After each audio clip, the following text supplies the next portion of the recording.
Hello दोस्तों, good evening. मैं Shubham Prasad. Welcome to Indian stock tuber. अब आज है 22 सितंबर। भी टाइम हो रहा है कुछ 10-15, देख सकते हैं आप, लाइव है 12:22:14। तो ये एक ट्यूटोरियल सेशन जैसा होने वाला है। तो इस पे मैंने कोई टाइम लिमिट सेट किया नहीं है कि ये सेशन कितनी देर का बन सकता। I have no idea. अब एक्सप्लेन करते करते कुछ चीज़ें होती है इंपॉर्टेंट जो मैं स्किप कर नहीं सकता। वो जो पुराने स्टॉक वाले वीडियोस थे, अगर कोई 2018-19 में मेरे साथ मतलब मेरे वीडियोस देखा करता था, जो मेरा हमारा पुराना यूट्यूब चैनल था, वो पता नहीं मेरे से मिस आउट हो गया। मतलब आई हैव मिसप्लेस्ड दिस, और अभी मैं वो रिकवर कर नहीं पा रहा हूँ अकाउंट। खैर, तब हम डिस्कस किया करते थे हर संडे कि जो बेसिक कॉन्सेप्ट्स हैं उनके बारे में, जो फंडामेंटल एनालिसिस होते हैं उनके बारे में। चलिए, आज का ये पहला सेशन है तो कुछ ज़्यादा इन डेप्थ में घुसेंगे नहीं, लेकिन कुछ चीज़ें हैं जो एक एज अ सेलर या बायर, अब मार्केट में कोई इन्वॉल्व है तो वो कुछ ना कुछ बेच रहा है या तो कुछ ना कुछ खरीद रहा है। तो जो सेलर और बायर का माइंडसेट है उसको समझने की कोशिश करेंगे आज,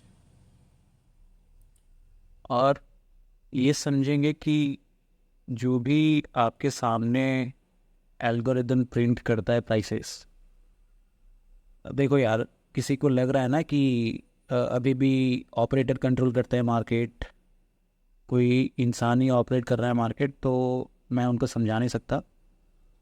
लेकिन भले ही आप मानो या ना मानो, बट यही सच है कि अब मार्केट एल्गोस के द्वारा मेंटेन है। कोई इंसान बैठ के उसको मैनिपुलेट नहीं करता। अब जो एल्गो चाहती है वही होता है। हाँ, वो एल्गो उसको जो कोड कर रहा है अब वो इंसानों ने किया है, तो कहीं ना कहीं थोड़ा मैनिपुलेशन रहता है, बट जैसे 90s में हुआ करता था उस लेवल का अब है नहीं, क्योंकि सेबी है अभी। और अभी कह सकते हो कि एल्गोस के ना, एल्गोस के साथ अलाइन होके चलते हैं ऑपरेटर्स, नॉट अगेंस्ट एल्गो। ना ही वो कुछ ऐसा करने की कोशिश करते हैं कि जैसे कि चलो आज मूड कर रहे हैं मार्केट गिरा दिया, अब वैसा नहीं होता। अब वही स्टॉप लॉस हंट होते हैं, वही चीज़ें आज भी होती है। जो रेट्स, जो कि एक आम नए ट्रेडर्स को, या जो न्यू मनी होती है मार्केट में, जो नए नए आए होते हैं, उनके पैसे कैसे लिक्विडेट किया जाए, ये सब चीज़ें होती है। बट जैसे पहले ऑपरेटर्स करते थे, अब उन्होंने एक कंप्यूटर बिठा रखा है वो करने के लिए, और ऑपरेटर्स उस कंप्यूटर के साथ अलाइन होते हैं, not just normal computer, super computer. तो चलो आज इंडाइसेस को लेके ही थोड़ा एनालिसिस करेंगे कि समझने की कोशिश करेंगे कि why market does what it does. भी जो भी जैसा भी बिहेव करता है वो मार्केट वैसा बिहेव क्यों करता है। तो आज का सेशन इसी के ऊपर होने वाला है। अगर आपको सिर्फ बाइंग और सेलिंग पोजीशंस चाहिए कि यहाँ पे खरीदो वहाँ पे बेचो, तो शायद आपके लिए चैनल है नहीं। आप लेकिन वो सब बातें छोड़कर चलिए आज का सेशन शुरू करते हैं। और अभी जो रिसेंट क्राइसिस हुए हैं, जैसे कि ये ड्रॉप देखने को मिला था हमें कोविड के वक्त 2020, और उससे पहले शायद 2009 में दिखा था, मतलब 8 में, 2008 में, जब पूरी दुनिया की हालत ख़राब चल रही थी। वैसे भी ये जो ग्लोबल पैंडमिक्स है उसी में सिचुएशंस ऐसे हुए हैं। मतलब एक तो ये कोविड वाला टाइम हो गया, और ये जो रिसेशन वाला टाइम था तब का। उससे पहले 2004, ये सब चीज़ें तो हमारे पेरेंट्स को भी भूल ही नहीं सकते। उनके टाइम पीरियड में जो सब कुछ हुआ था, जो कि उनके माइंड में ऐसा ही हो गया है कि स्टॉक मार्केट एक स्कैम है। तो आप समझने की कोशिश करते हैं कि ये जो क्रैशेस होते हैं ये क्यों होते हैं, और ये होना अनिवार्य, मतलब ये इवेंट्स होते हैं जो कि कभी स्किप किया नहीं जा सकता। अब देखिए, एग्जाम्पल के तौर पे ऐसे समझिए कि कोई एक मैन्युफैक्चरर है जो कि पेन मैन्युफैक्चर करता है। अब उसने डिसाइड किया कि मुझे 1000 पेन, मतलब एक पर्टिकुलर डिज़ाइन है जिसके बस 1000 क्वांटिटी उसको मैन्युफैक्चर करना है, उससे ज़्यादा वो करेगा नहीं।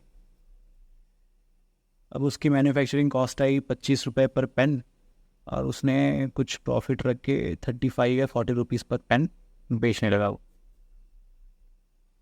अब मार्केट में लोगों को पता लगा कि हाँ, ऐसा एक पेन है जो कि बहुत ही अच्छी चलती है, बहुत ही ज़्यादा अच्छी, मतलब स्मूथ, सुपर स्मूथ चलती है वो, चलने में बहुत ही ज़्यादा अच्छी है, और उसका मार्केट प्राइस कुछ 40 रुपीज़ है। और वो पेन ऐसा है कि कभी ख़त्म नहीं होता, और वो पेन सिर्फ 1000 पीसेस ही मार्केट में सप्लाई है उसका। देखो, 1000 पेन मार्केट में आ गया। अब वो 1000 पेन को बाय करने वाले अलग अलग कंज्यूमर हो सकते हैं। वो पेन बेसिकली बना है उन लोगों के लिए जो बहुत ही ज़्यादा लिखते हैं, तो उनके लिए तो परफेक्ट पेन है। और वो अगर वो पेन खरीद लेते हैं तो उनका पर्पस बिल्कुल, मतलब पूरा कर रही है वो पेन। लेकिन कुछ ऐसे लोग भी होंगे जो टेक लवर्स होंगे, उनको बस नए टेक्नोलॉजी से प्यार है, तो वो देख रहे हैं कि कुछ नया ऐसा आया तो वो ट्राई करने के लिए ख़रीद लेंगे।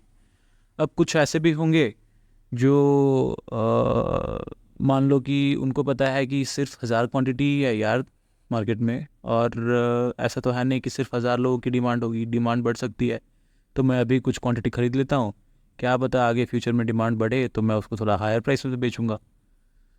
तो बस ये डिमांड सप्लाई मिसमैच जो एक गैप रहती है उसको फिल करने के लिए कुछ लोग एज ए इन्वेस्टमेंट की तरह देखने लगते हैं उसे। तो वही चीज़ होता है। अब देखिए, एग्जांपल तौर पे समझ लीजिए कि अब कुछ लोगों ने कि 1000 रुपये में ये प्राइस रहा, 1000 रुपये, इस प्राइस अराउंड वो पेन मैन्युफैक्चर हुई, कुछ लोगों ने ख़रीदा और कुछ लोग खरीद नहीं पाए। और जो 1000 पेन थे उनमें से 500 लोगों के पास ऐसे लोगों के पास थी जिनकी वो पेन की कोई यूटिलिटी नहीं थी, और वो बेचने लगे प्राइस बढ़ा बढ़ाकर। कोई यहाँ पे बेचा, कोई यहाँ पे बेचा, कोई यहाँ पे बेचा। अब 1000 1200 ऐसे करते करते करते करते प्राइस 1400 तक पहुँच गई। चलो, इससे ऊपर भी जा सकती है। अब लोगों को लग रहा है कि हाँ, चलने में इतना अच्छा है, पेन राइटर्स है इतने सारे, तो वो खरीदते गए। फिर ऐसा एक पॉइंट आया जहाँ पे कि वो जो प्राइस पे कर रहे थे, 1000 रुपये की पेन 2000 में खरीद रहे थे, उनको प्राइस जस्टिफाइड लगा नहीं आगे। अब चलिए देखते हैं कि ये जो ये सब रिमूव कर कम है। अब देखते हैं कि ये जो यहाँ पे आई, ये क्यों आई, पर्टिकुलरली इस पॉइंट पे मार्केट घूम फिर के इस पॉइंट पे आया ही क्यों। ठीक है, अब यहाँ पे कॉन्सेप्ट आता है प्राइस प्रीमियम और डिस्काउंट का। जब भी कोई प्राइस की ना, मतलब कोई किसी प्रोडक्ट के ना आपको प्राइस ओवर वैल्यूड लगे, तो कहीं ना कहीं आप उसके लिए एक प्रीमियम पे कर रहे हो। मतलब वो प्रोडक्ट उस प्राइस पे जस्टिफाई नहीं करता, लेकिन फिर भी आप पैसे दे के उसको ले रहे हो, तो वही चीज़ होती है प्रीमियम। अब अगर कोई प्राइस अंडर वैल्यूड लगे आपको, मतलब कि जो प्राइस पे वो मिल रहा है उस पर आपको आपका पर्पस ज़रूरत से ज़्यादा फील हो रहा है, मतलब आपको लग रहा है कि ये यार, मतलब कुछ बवाली चीज़ बना दिया, जैसे महिंद्रा वालों ने बनाते हैं आजकल गाड़ी 700 थार वगैरह ये सब कुछ। तो आप देख सकते हो वो क्या वैल्यू प्रोपोजिशन देते हैं उस पर्टिकुलर प्राइस पॉइंट पे। तो अभी ये चीज़ भी वैसा ही कुछ है। अब देखो जैसे कि कोई, चलो कमोडिटी मार्केट की हम छोड़ देते हैं, अभी पर्टिकुलरली फिर निफ्टी 50 पे बात करते हैं। तो मार्केट ना एक, ये है 2003, 28 अप्रैल। अब मार्केट यहाँ पे एक लो बना के, ये होता है स्विंग हाई,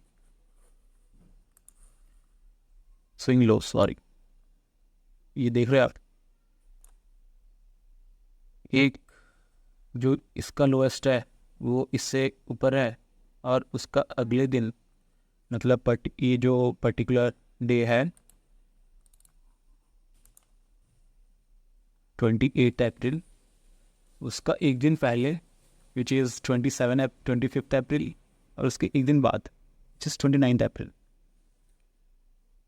तो ये जो स्विंग फॉर्म हुआ है यहाँ पे पर्टिकुलर देख सकते हैं हम, ये स्विंग है लास्ट स्विंग लो। अब जब प्राइस ट्रैवल करने लगती है ऊपर, मतलब ये पर्टिकुलर डे पे ये यहाँ पे ओपन हुई, यहाँ पे क्लोज हुई, तो हम देखते हैं कि कभी डिस्काउंट लेवल पे गई है क्या।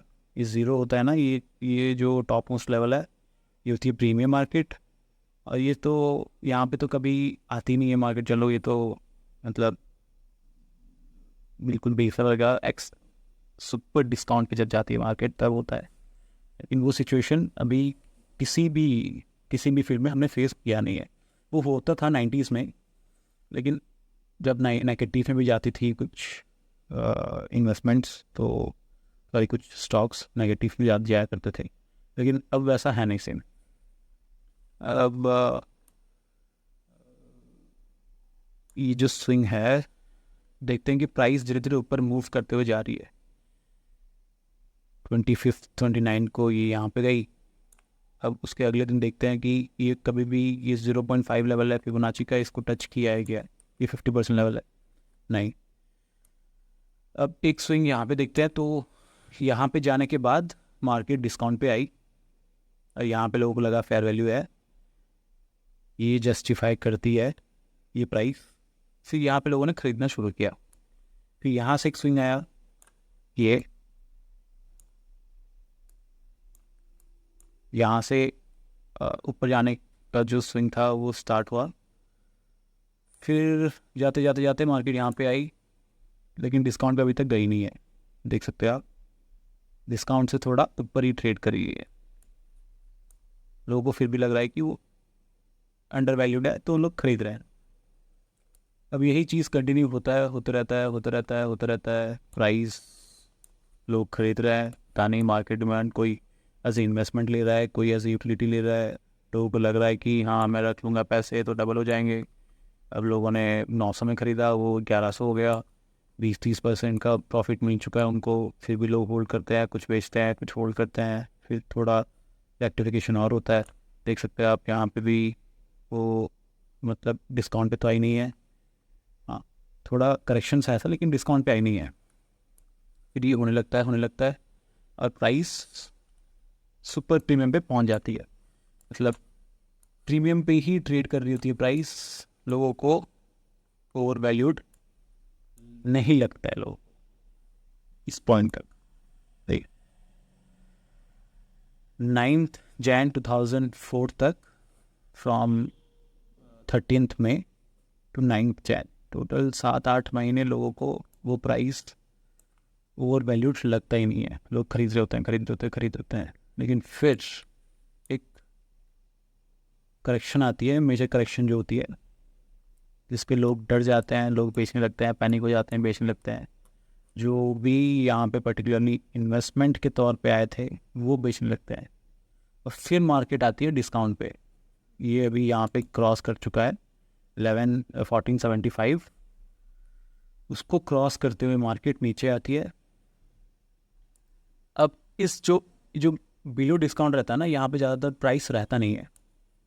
अगर आपको कभी भी मौका मिले 50% से कम मतलब डिस्काउंटेड प्राइस में मिल रहा हो, तो वो ही सबसे सही पॉइंट होता है, जहाँ पे अगर कोई मतलब ऐसा बंदा है ना जो अभी म्यूचुअल फंड में लगा रहा हो, जिसने SIP कर रखा हो, या तो सोच रहा हो पैसे ले रख, अभी पैसे बैंक में जमा कर रखा हो, वो सोच रहा है कि कहाँ इन्वेस्ट करूँ, कहाँ इन्वेस्ट करूँ, कहाँ इन्वेस्ट करूँ, तो भाई उसके लिए सबसे सही मौका यही है।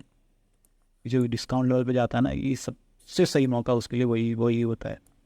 अब उसको 6-7 महीने के लिए होल्ड करना है तो देख लो भाई, अब वो 1470 पे ले रखा था होगा अगर, तो आराम से 600-700 पॉइंट प्रॉफिट करके वो बेच सकता है 6 में 7 महीने में।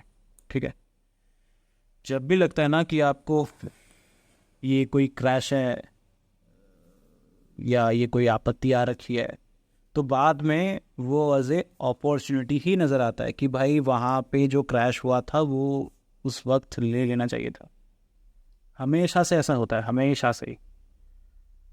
और जब मार्केट को हम गिरता हुआ देखते हैं तो हमें लगता है कि भाई ये तो ज़ीरो हो जाएगा, उससे अच्छा है मैं विड्रॉ कर लेता हूँ, कुछ पैसे तो बचा लूँ।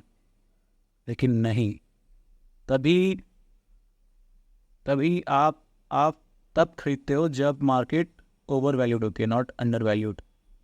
जब उसका इंट्रिंसिक वैल्यू कम होने लगता है तब आप खरीद रहे होते हो, क्योंकि मार्केट में एक हवाबाजी चल रही होती है कि अब खरीद लो भाई, अगले 6 महीने में पैसे डबल हो जाएंगे, या आपको इतने का परसेंट प्रॉफिट हो जाएगा, उतना हो जाएगा। वैसा कुछ काम नहीं करता। एक पर्टिकुलर स्टॉक हो, एक पर्टिकुलर प्रोडक्ट हो, कोई भी चीज़ हो, जब उसकी वैल्यूएशन लगातार बढ़ने लगती है तो वो कहीं ना कहीं अपने प्राइस को जस्टिफाई कर नहीं पाती।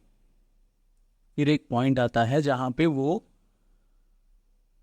सैचुरेशन पे पहुँच जाता है और वहाँ से उसको गिरना तय है। तो वही चीज़ हम निफ्टी में भी देख सकते हो आप।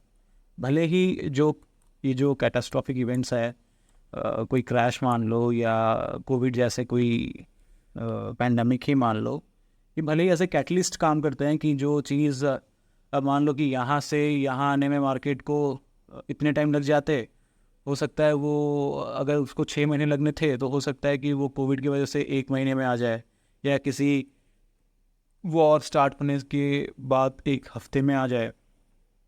तो ये सब ऐसे कैटलिस्ट होता है कि जो स्पीड अप कर दे रिएक्शन को, जैसे इलेक्शन डे में हुआ था हमारा अभी। तो वैसे कोई एक स्पीड अप कर सकता है कोई रिएक्शन को, लेकिन उसका ये तय है कि वो वहाँ तक कुछ ना कुछ बहाना बना के जाएंगे ही। ये होता है एल्गो का काम। एल्गो को आपके सामने एक प्राइस प्रिंट करना है बस। अब वो प्राइस क्या होगा, वो हैवीली मतलब डेटा ड्रिवन है, बहुत ही ज़्यादा डेटा चाहिए उसको, जिसके अनुसार वो डिसाइड करते हैं कि प्राइस अब किधर जाए, किधर लेके जाना है, किस मोड पे। देखिए जैसे ही यहाँ पे डिस्काउंट पे पहुंची, फिर तुरंत भागने लगी ऊपर। अब अब यहाँ पे भी लोग वही गलती करते हैं।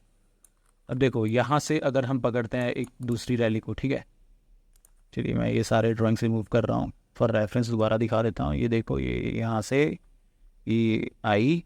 अब एक और स्विंग जो है ये मान लेते हैं 17 मई 2004, ठीक है। अब 17 मई 2004 से हम आगे बढ़ेंगे। चलो, ये जो लास्ट स्विंग था यहाँ से पकड़ते हैं, देखते हैं मार्केट अगले दिन यहाँ तक गई। 19 मई को यहाँ तक गई, फिर 20 को यहाँ पे आई, और ऐसे आते आते ये 26 मई के बाद थोड़ा रेक्टिफिकेशन दोबारा आया। अब देखो दोबारा से ये 50% लेवल पे आ चुकी है। अब यहाँ पे अगर आप बाय करते तो मैं मानता हूँ कि आपका डिसीजन सही था, लेकिन अगर आप यहाँ पे बाय करने लगते कि चलो मार्केट अब ऊपर जाने लग रहा है, देख लेते हैं क्या पता चला ही जाए, तो शायद वो बेवकूफ़ी होती। अब अब आपको कि सर ऐसे यहाँ से हम 1 साल तक वेट करें कुछ ख़रीदने के लिए, लेकिन अगर मान लो यहाँ पे कोई सोच रहा था कि अब तो मार्केट नीचे जाएगी, नहीं फिर ऊपर चली गई, तो एक फोमो हो जाता है, फियर ऑफ मिसिंग आउट, तो लोग एंटर कर लेते हैं। लेकिन ये जो कॉन्सेप्ट है ना, इसके बारे में थोड़ा और डेप्थ में पढ़ेंगे हम आगे, और आगे वीडियोस आएंगे जिसके ऊपर मैं ये भी डिस्कस करूँगा कि आपको क्योंकि बहुत से इवेंट्स इफ़ेक्ट करते हैं यार। ऐसा नहीं है कि सिंपली मार्केट यहाँ पे गई है तो फिर नीचे आएगी, और कब आएगी, क्यों आएगी, क्या क्या इवेंट्स होते हैं, ग्लोबल इवेंट्स हो, नेशनल इवेंट्स हो, इंटरनेशनल इवेंट्स हो, सब पे डिपेंड करता है कि मार्केट क्यों आएगी और कब आएगी। तो ये सब चीज़ों के ऊपर भी हम डिस्कस करेंगे कि अगर कोई बंदा यहाँ पे है और उसको लग रहा है कि ये पॉइंट पे ले लेना चाहिए, लेकिन वो लेता नहीं है क्योंकि उसको ये लगता है कि मार्केट और डिस्काउंट यहाँ पे है तो मैं अभी क्यों लूँ। लेकिन फिर वो देखता है कि अरे यार ये तो फिर से ऊपर भाग गई, मेरे से इतना पॉइंट मिस हो गया, मैं तो वेट करता ही रह गया कि मार्केट डिस्काउंट पे जाती तो मैं ले लेता। इसके ऊपर भी हम डिस्कस करेंगे। ये भी कुछ एनालिसिस होते हैं जिस पे हम ये टैकल कर सकते हैं कि क्या हमें इस पॉइंट पे ले लेना चाहिए, कुछ चीज़ें हैं और कितना लेना चाहिए। ठीक है, तो इस सब पे भी एडवांस वीडियोस बनाऊंगा मैं इस चैनल पे। तो अगर आप नए हो, ऑब्वियसली चैनल ही नया है अभी तो आप नए ही होंगे, तो सब्सक्राइब करके रख लेना, वीडियोस आते रहेंगे। अब हाँ, अभी रिसेंट स्विंग के बारे में हम बात कर रहे थे, तो देख लो अब ये 50% पे आ गई तो आपने यहाँ पे एंटर ले लिया, वेरी गुड। अब दोबारा मार्केट इसी पोजीशन पे प्ले हो रहा है, मतलब इसी जोन पे प्ले हो रहा है। कहीं ना कहीं कुछ दिनों तक वो स्ट्रगल कर रही है, ऊपर उठ नहीं पा रही है, मार्केट में वीकनेस है, कुछ भी कह सकते हैं आप। तो फिर से एक पीस पकड़ता है यहाँ पे, फिर यहाँ पे जाने के बाद एक डिस्काउंट लेवल आता है। देखिए डिस्काउंट, हैवी डिस्काउंट पे जाती है, फिर तुरंत भागने लगती है। ठीक है, फिर यहाँ से हम देखेंगे अगर तो ये एक स्विंग है जो यहाँ पर डिस्काउंट पे आती है, फिर ऊपर भागने लगती है। फिर यहाँ से स्विंग आता है और ये ऐसे ऐसे करते करते करते ऊपर जाती है, फिर यहाँ से एक डिस्काउंट आता है, फिर यहाँ से ऊपर जाने लगती है। अब एक पॉइंट आता है, जूम आउट करते हैं, ये देखो यार, ये जो प्राइस है ना यहाँ पे, अब एक ये स्विंग के बाद देखिए अगले दिन ही मार्केट डिस्काउंट पे गई है।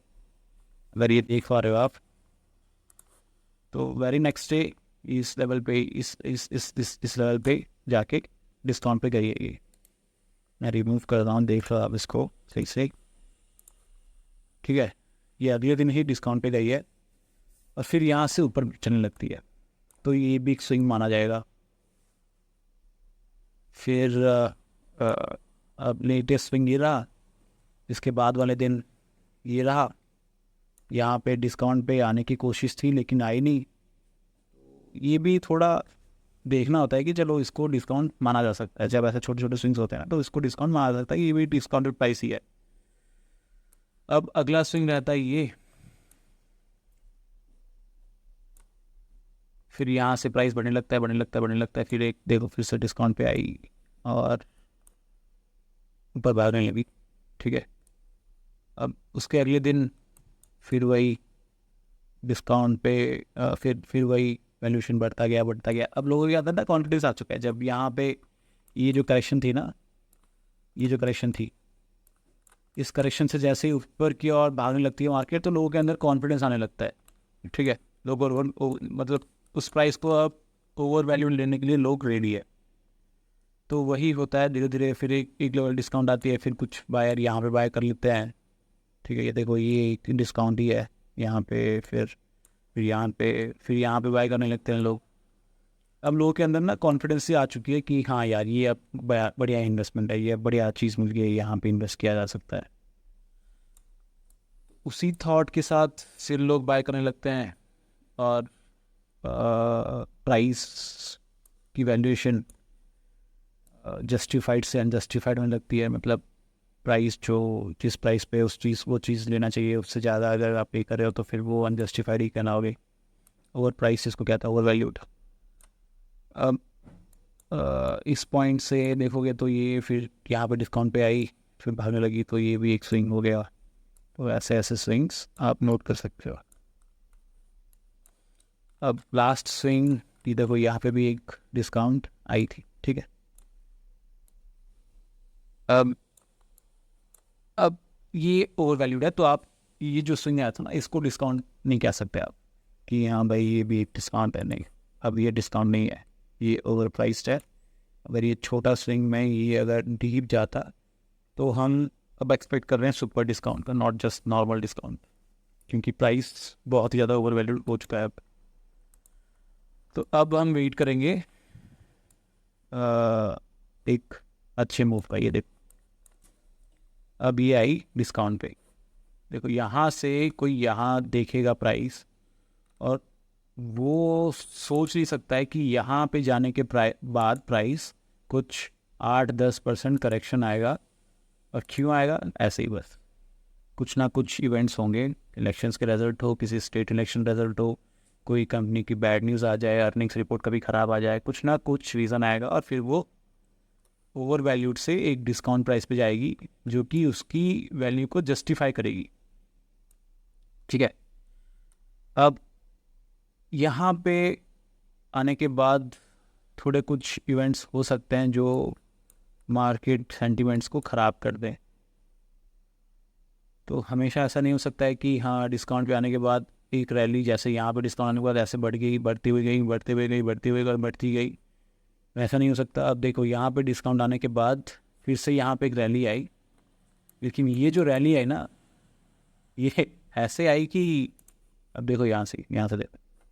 ठीक है, मैं ये पुराने रिमूव सारे ड्राइंग्स आपको तो समझ आ गया ना, यहाँ से ये मूव करते हुए गई, फिर यहाँ पे गई, फिर डिस्काउंट पे आई। ये जो लेवल है ये अब डिस्काउंट लेवल है, 50% के नीचे है, तो हम यहाँ पे खरीद सकते हैं। अब ये हमारा एक बाइंग जोन बन सकता है। ठीक है, अब देखो यहाँ पे आने के बाद अब मार्केट यहाँ से जब जा रहा है ऊपर, तो ये यहाँ से भी एक डिस्काउंट, ये जो डेली मतलब डेली प्राइस फ्लक्चुएशन था, यहाँ पे जाने के बाद ये डिस्काउंट पे आ सकते, नहीं आई, अगले दिन नहीं आई, उसके बाद वाले दिन नहीं आई। तो ये जो सडन मूवमेंट है ना, इसको कहीं ना कहीं एक डीप डिस्काउंट में जाना ही है दोबारा। और मान लो कोई बंदा अगर ये जो पेंट हुआ है ये कैंडल, अगर ये डिस्प्लेसमेंट देख ले तो हो सकता है बंदा यहाँ पे ख़रीद ले और उसका रिस्क एपेटाइट ही 2-3% का हो। अब मान लो तो कोई बंदा यहाँ पे ख़रीद लेता है इस प्राइस पे। ठीक है, चलो ये डे का स्टार्टिंग यहाँ से हुआ, ऐसे खींचती हुई गई मार्केट, फिर बंदा देखा कि भाई यार ये तो भाग ही रही है मार्केट, फिर यहाँ पे अगर खरीद लेगा, अगर उसका कुछ 2-3% का अगर रिस्क एपेटाइट हो तो वो स्टॉप लॉस कहाँ लगाएगा? जो मार्केट सिखाती है उसको, below the recent swing low, तो उसका स्टॉप लॉस होगा यहाँ पे। खैर ये बहुत ही कॉम्प्लेक्स टॉपिक है जो हम डिस्कस करेंगे आगे आगे के वीडियोस में, इसकी भी डिस्कशन होगी। तो ये उसका स्टॉप लॉस होगा। ठीक है, और कुछ बंदे होंगे जो यहाँ पे ख़रीद लेंगे। ठीक है, अब यहाँ पे ख़रीदने वाले का बंदे का 2% अगर स्टॉप लॉस यहाँ पे है, तो यहाँ पे ख़रीदने वाले का हो सकता है स्टॉप लॉस यहाँ पे हो, यहाँ पे ख़रीदने वाले का हो सकता है यहाँ पे हो, और जो इसके ऊपर खरीद रखा होगा उसका उनका शायद यहाँ पे हो स्टॉप लॉस, ये रीसेंट स्विंग लो हो, ऐसा कुछ स्टॉप लॉस यहाँ पे हो। तो मार्केट ना जब ऐसे मतलब बिल्कुल इलॉजिकल मूव देती है तो दोबारा से करेक्शंस आते ही आते हैं। अब देखो ये सारे जो स्टॉप लॉस थे इनको सबको रीड कर रखा है इन्होंने। ठीक है, ये दे गॉट रीडेड। अब यहाँ तक नहीं आई, हाँ यहाँ तक मेरी उम्मीद तो थी कि यहाँ इसके नीचे भी जा सकती है, लेकिन मैंने एंट्री पोजीशंस मेरा बनाने का तरीका ही अलग है और मैं मौका देख के बनाता हूँ, जिसके बारे में मैं धीरे धीरे वीडियोस में बात करूँगा उस चीज़ों के बारे में। लेकिन देखो चांसेस थे कि इसके नीचे भी जा सकती थी मार्केट। ठीक है, अब अगर ये स्विंग की बारे में बात की जाए तो खैर हम शायद अपने टॉपिक से डाइवर्ट हो रहे हैं, तो टॉपिक में रहते हैं। इस स्विंग के बारे में देखा जाए तो ये भी डीप डिस्काउंट पे गई। अब ऐसे स्विंग आएगी ना जब बिल्कुल ऐसे एग्रेसिव वाली, तो उस हिसाब से वो गिरेगी भी। जब मार्केट सेंटिमेंट ऐसे सिचुएशन पे आए जहाँ पे 10-12% गिरा हुआ हो और आपको ऐसा कोई स्विंग देखने को मिल जाए, तो भाई वो अलार्मिंग होता है वो स्विंग, उस पर डीप डिस्काउंट आना तय है, लिख के ले लो मेरे से। अब ये स्विंग भी आपको पता लग गया, डीप डिस्काउंट पे गई। अब आगे चलते हैं, आगे देखते हैं ये स्विंग के बारे में। तो ये पहला दिन था, उसके अगले दिन ही ये डिस्काउंट पे गई। देख लो ये 50% लेवल हिट करते हुए जो इसका लो है, देख सकते हो आप यहाँ पे देख लो आप। ठीक है, ये इस जगह पे शो करता है, इस कैंडल का लो क्या है, ये इस जगह पे, और ये वैल्यू से आप मैच करना, ठीक है। ये जो मिडिल वाला है ना 0.5 वाला, तो देख लो आप, लास्ट लो था 1911 ठीक है। ये तो 199.10 था मिड पॉइंट, और उसके जस्ट नीचे ही 1911.00 पे गई मार्केट, फिर ऊपर बढ़ने लगी। तो अब मोस्ट रिसेंट थिंग हम इसको मानते हैं। अब उस दिन भी मार्केट डिस्काउंट पे गई अगले दिन, तो अब हम अपना फिबोनाची दोबारा से अलाइन कर लेंगे यहाँ पे। अब ये डे हाई पे यहाँ पे डिस्काउंट पे आई नहीं है, यहाँ पे अब ये डिस्काउंट पे जा चुकी है एक बार और। 146 175 147.30 आप इसको डिस्काउंट मान ही सकते हो। जब ऐसे थोड़े बहुत छोटे छोटे स्विंग्स में ना आप इसको एज ए डिस्काउंट लेवल मान ही सकते हो। अगर ना भी ना मानो तो देख लो यहाँ पे, तो ये डिस्काउंट पे आ ही गई है, ठीक है। तो अब दोबारा से हम हैंकर करेंगे हमारा फिबोनाची ये मार्केट से यहाँ तक। अब देखो इस लेवल पे आने के बाद दोबारा से लोगों का कॉन्फिडेंस मार्केट में, सेंटिमेंट चेंज हो चुका है। अब दोबारा से वो इन्वेस्टर आ चुके हैं जिनको पैसे कमाना है। अब वो धनाधन ओवर वैल्यू करते गए, प्राइस को ऐसे बढ़ाया कि आसमान ही बिल्कुल छू गई। अब देखो क्या हुआ, यहाँ से सफ़र यहाँ तक, फिर एक छोटा रेक्टिफिकेशन, फिर यहाँ आई। अब दोबारा कहाँ गई मार्केट? डिस्काउंट पे, राइट एट आवर वैल्यू। ये होती है एक पॉइंट जहाँ पे आप खरीदना चाहिए। ऐसे बिल्कुल मौका का इंतज़ार नहीं किया जा सकता कि मैं भाई मार्केट में बढ़ते बढ़ते देखूं 1 साल वेट करूं, फिर जाके 6-7 महीने वेट करूं, फिर अचानक से खरीदूं। नहीं, आप यहाँ पे भी खरीद सकते हो, यहाँ भी खरीद सकते हो, लेकिन उनके बारे में हम बाद में चर्चा करेंगे कि आप क्या देख के यहाँ पे खरीदना चाहिए आपको। अभी हम बस जो लॉन्ग टर्म इन्वेस्टमेंट वाले हैं, जिनको थोड़ा बहुत इंटरेस्ट है कि म्यूचुअल फंड में पैसे डालूं वो डालूं, तो उनके बारे में, या आप ओवरऑली एक जो जब जिस दिन क्रैश हो रही होती है ना मार्केट, आप खुद ही पता लगा सकते हो कि मार्केट हाँ यार मैक्स टू मैक्स यहाँ तक जाएगी, इससे ज़्यादा नीचे तो नहीं जाएगी। या आप ऐसे भी सोच सकते हो कि यार आज तो मार्केट को जाना है ऊपर या नीचे, और मेरा टारगेट है कि अगर यहाँ तक गई तो खरीदूंगा, अगर नहीं पॉजिटिव न्यूज़ आए तो हो सकता है कि एक मूव ऊपर देखने को मिले, तो थोड़ा बहुत प्रॉफिट रख के ऊपर मैं बुक करके निकल ही जाऊँगा। बट खैर वो सब के बारे में बात करेंगे। अभी जो कोर है ना वो ये डिस्काउंट और प्रीमियम मार्केट वाला ही है, तो अभी उसी पे फोकस करते हैं। अभी देखो यार 40 मिनट ऑलरेडी हो चुका है, और अगर आप यहाँ तक बने हो तो आपको कहीं ना कहीं इंटरेस्ट आ रहा है। तो अगर आप इंटरेस्टेड हो ऐसी वीडियोज़ के लिए, चैनल को सब्सक्राइब कर देना और वीडियो को थोड़ा लाइक भी कर देना, क्योंकि उससे ना थोड़ा होप मिलता है यार। मतलब होप तो क्या, थोड़ी किक मिलती है कि चलो लोग पसंद कर रहे हैं तो ऐसी चीज़ें बनाया जाए। अब देखो ये स्विंग जो था ना, इस पे भी देखो काफ़ी एग्रेसिव मूव आई, काफ़ी एग्रेसिव, मतलब ऐसी एग्रेसिव मूव कि भाई क्या ही बताओ, ओए ओए हो गया। अब जब अब याद कर लो कि मैंने क्या कहा था, जब ऐसी मूव आएगी कि कोई भाई रेक्टिफिकेशन ही ना हो रही है मार्केट में, तो ऐसी मूव की डिस्काउंट भी वैसी ही लेवल पे जाती है। अब दंग रह जाओगे देख के। ये देखो मार्केट बिल्कुल एग्रेसिव, ओवर वैल्यूड होते हुए गई, और 2006 मई के बाद क्या हो गया, कितना परसेंट? सोच लो कितना परसेंट। सोचने से क्या होगा भाई, मैं दिखाई देता हूँ। 30%, 31%। सोच रहे हो अब कि 1 करोड़ की इन्वेस्टमेंट 70 लाख में बदल जाएगी रातों रात तो नहीं, चलो 2 महीने के आसपास लग गया टाइम। मतलब 11 मई से 21 जून में, 1 महीना ही लगा यार, बस 1 महीने में ही आपकी 30% पोर्टफोलियो जाएगी, और आप पैनिक होके मैं भी यहाँ पे सेल कर दोगे, यहाँ पे सेल कर दोगे। अब देखो जो धीरे धीरे बढ़ती है ना, उसकी डिस्काउंट लेवल मैं ये सेट करता हूँ कि 50% है। लेकिन जब ऐसी मूव आ रही होती है ना जहाँ पे कि कोई भाई मतलब मार्केट सेंटिमेंट ऐसा है कि लोग अब खरीदे जा रहे हैं, खरीदे जा रहे हैं, खरीदे जा रहे हैं, तो तब मैं वेट करता हूँ कि अब मार्केट डीप डिस्काउंट पे जाए। डीप डिस्काउंट मतलब अब हम यहाँ पे कुछ फिबोनाचीज और ऐड कर देते हैं आप क्लैरिटी के लिए।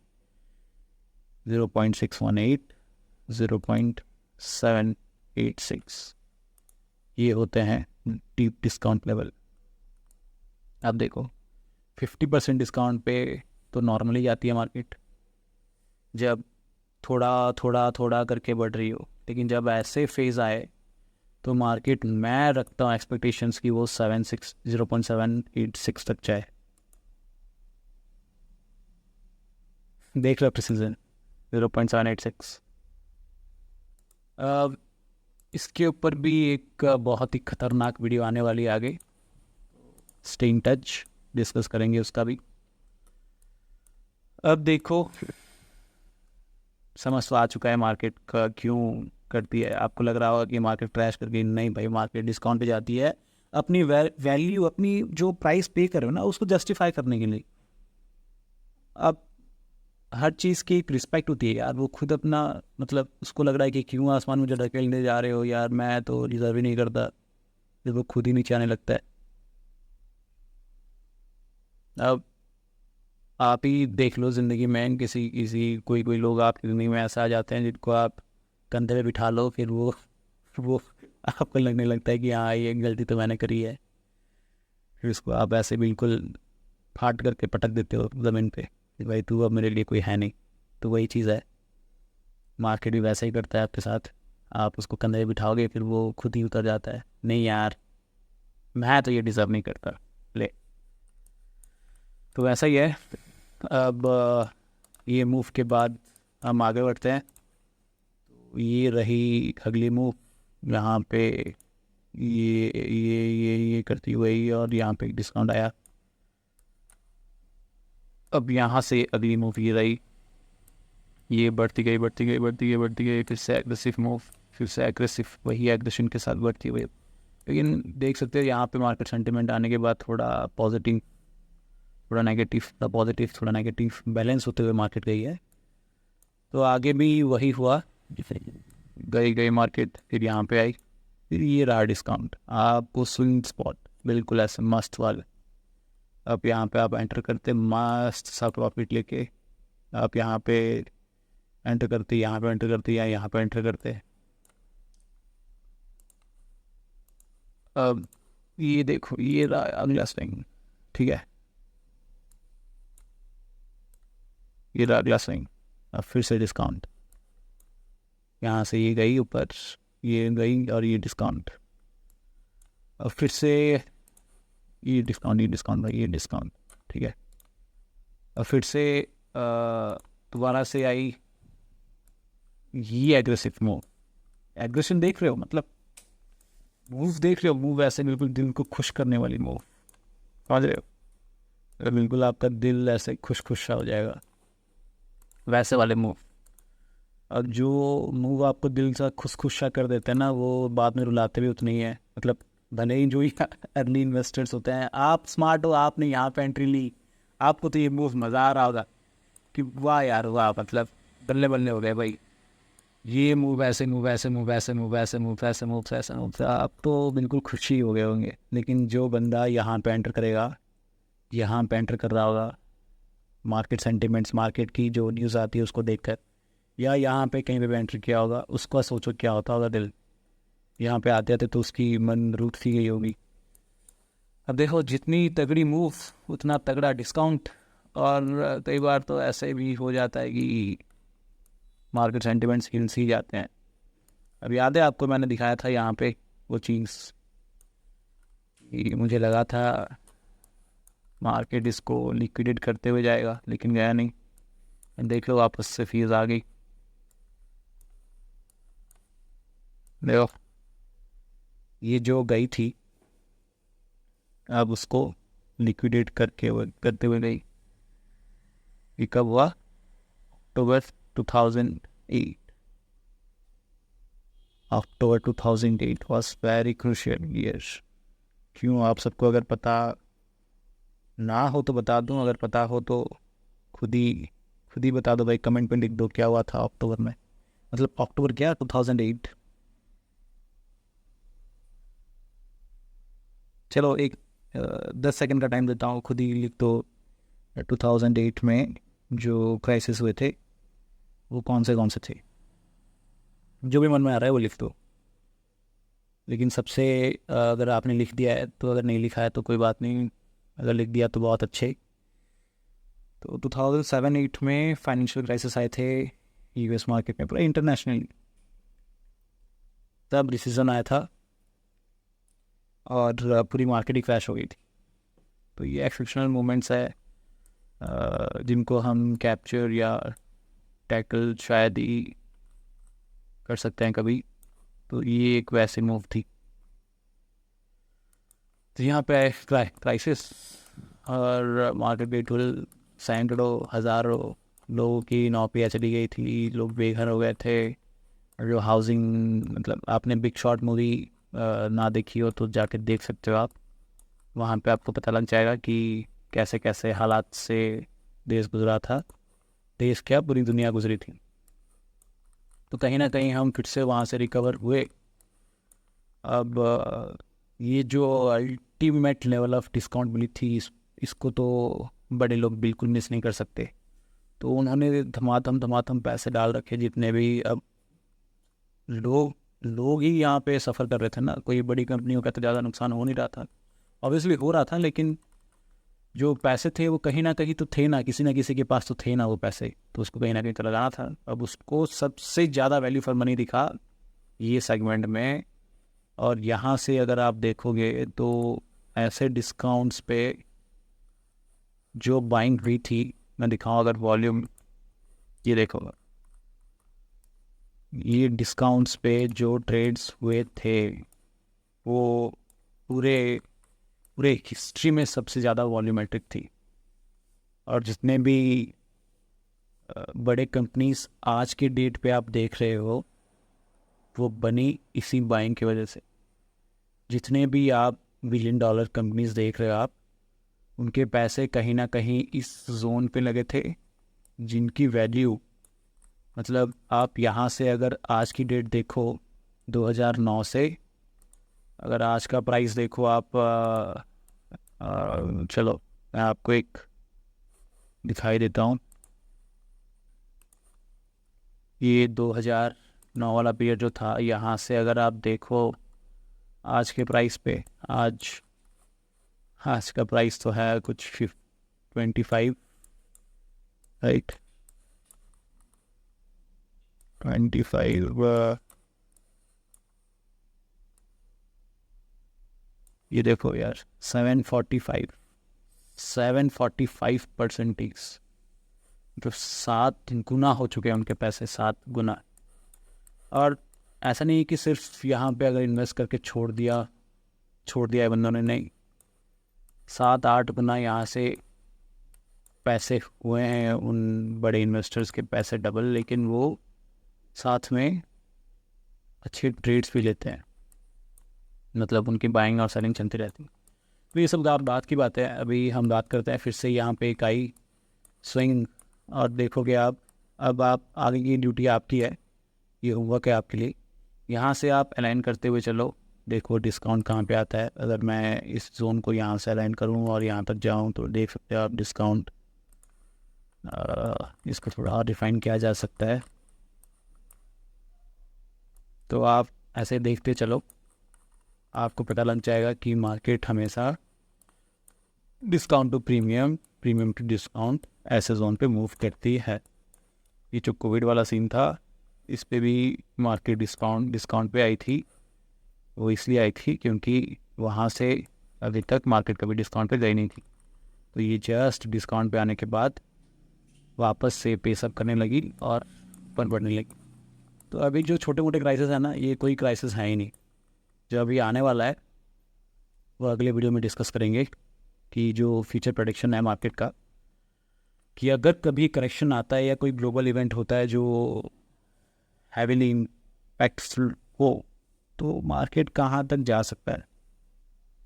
अगर आपको ऐसे इंटरेस्टिंग वीडियोस और चाहिए, चलो आज का वीडियो तो कुछ 50-60 मिनट का हो ही चुका है, अब मैं यहीं बंद करता हूँ। बाकी कुछ पार्ट 2 में डिस्कस करेंगे, हो सकता है मैं वेडनेसडे लाऊँ या मंडे, क्या कह रहे हो आप, क्या किया जाए, हर रोज़ पोस्ट करूँ ऐसे वीडियोस या हफ्ते में 1 बार 2 बार, आपकी राय क्या है, आप कमेंट सेक्शन में ज़रूर बताइए। चलो तब तक के लिए गुड नाइट, बाय बाय।